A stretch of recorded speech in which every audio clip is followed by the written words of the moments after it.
Saint Antony's കോളേജിലെ ഒരു function, അതായത് സിനിമയുമായി ബന്ധപ്പെട്ട ഒരു ഫംഗ്ഷന് പോയപ്പോൾ അമല ധരിച്ച വസ്ത്രത്തിനെതിരെ, അതായത് വസ്ത്രം മുംബൈ ഡാൻസ് ബാർ അല്ലാതെ പറഞ്ഞ കാസ് ഒരു പ്രസ്താവന നടത്തിയിരുന്നു.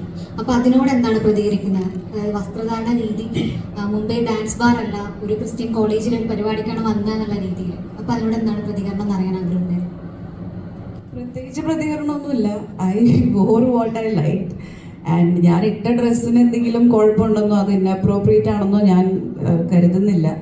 മേ ബി അത് ക്യാമറയിൽ കാണിച്ച വിധം ഇൻഅപ്രോപ്രിയേറ്റ് ആയിരുന്നിരിക്കാം, ബിക്കോസ് അവിടെ ഉണ്ടായിരുന്ന സ്റ്റുഡൻസിനോ അല്ലെങ്കിൽ I don't feel I wore a wrong dress. But അത് എങ്ങനെയാണോ പോർട്രേ ചെയ്തതെന്നുള്ളത് അത് എൻ്റെ കൺട്രോളിലല്ലല്ലോ. അപ്പം അതിൽ ഐ തിങ്ക് എനിക്ക് I don't have any role to play. അപ്പം അത് ഞാൻ ഇട്ടിരുന്ന ഡ്രസ്സ് എങ്ങനെ ഷൂട്ട് ചെയ്യണം, എങ്ങനെ കാണണം എന്നുള്ളത് it's not in my control. I think that was inappropriate. But ഞാൻ ഇട്ട dress I don't feel there's anything wrong in that. And കോളേജിൽ പോകുമ്പോൾ that's the message I wanted to give, to be yourself. And I like what I wore. I wore what I like. So അത്രേ ഉള്ളൂ.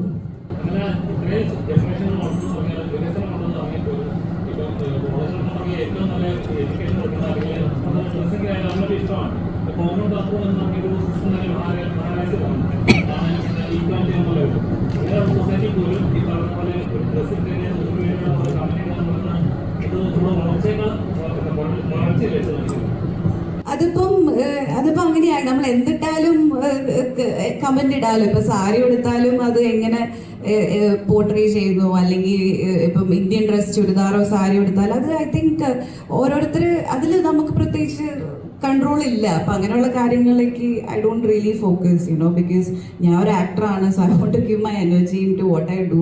ഞാൻ ഇവന്റിന് പോകുമ്പോൾ ഞാൻ ധരിക്കുന്ന dress ഞാൻ എന്താണോ, ഞാൻ അങ്ങനത്തെ ഡ്രസ്സാണ് ഞാൻ ഇവന്റിന് പോകുമ്പോൾ ധരിക്കുന്നത്. ഞാൻ സാരീസ് കൊടുക്കാറുണ്ട്, സൽവാസ് കൊടുക്കാറുണ്ട്, വെസ്റ്റേൺ ഡ്രസ് കൊടുക്കാറുണ്ട്. എനിക്ക് എന്താണോ കംഫർട്ടബിൾ, എനിക്ക് എന്താണോ എൻ്റെ മൂഡ് എന്താണോ അതനുസരിച്ചാണ് ഞാൻ ഡ്രസ്സ് ചൂസ് ചെയ്യുന്നത്. പിന്നെ it's all part of this game.